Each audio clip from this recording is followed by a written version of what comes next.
Okay folks, I'd like to point this out. If you can't see it here, we'll zoom in a bit, but just above the cursor here, faintly, is an object tracking to the left on Stereo B HI1.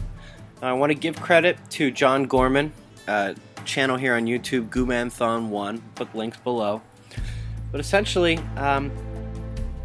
either this is Elenin tracking across HI1 or it's something else that is in our inner solar system, very close to the inner solar system. The HI1 points just to the side of the sun. You can see in the zoomed up footage here. I really hope you guys can see this. Even viewing the stereo sight, it's kind of hard to catch this thing moving across.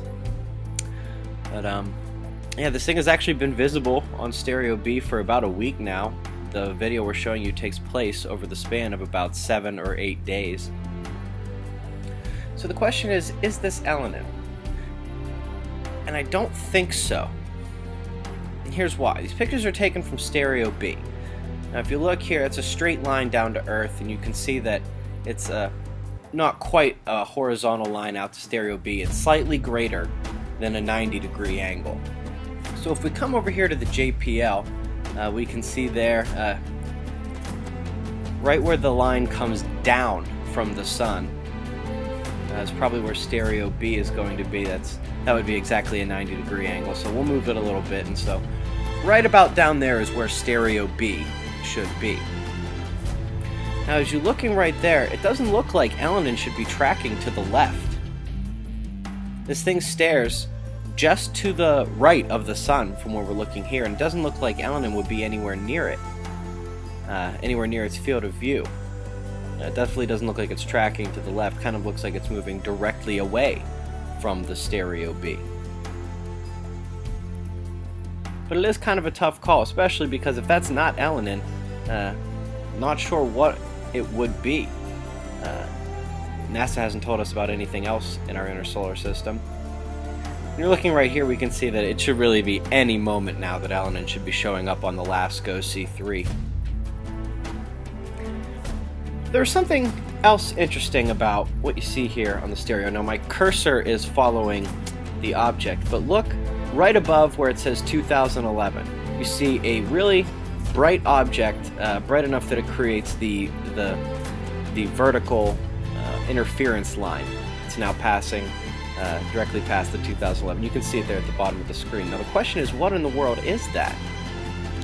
It's big enough that it's not a star.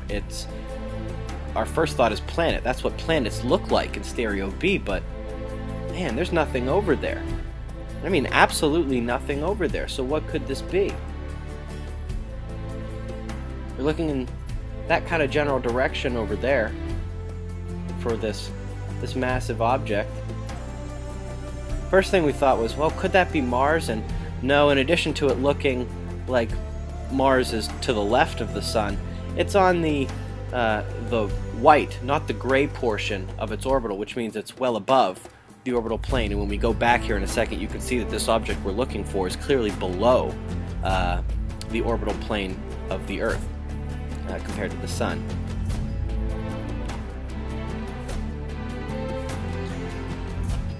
So as you see here, folks, the object is clearly well below the sun, and as it moves in, you can follow the cursor moving to the left across the screen. Hopefully you guys can see this thing tracking. So we have two big questions. Is this Elenin? And if not, what is it? And why don't we know what it is? Or why haven't we been told about it? And what is that massive object tracking along just below our orbital? Good questions for us, folks. It's going to be an interesting couple of days. Be safe.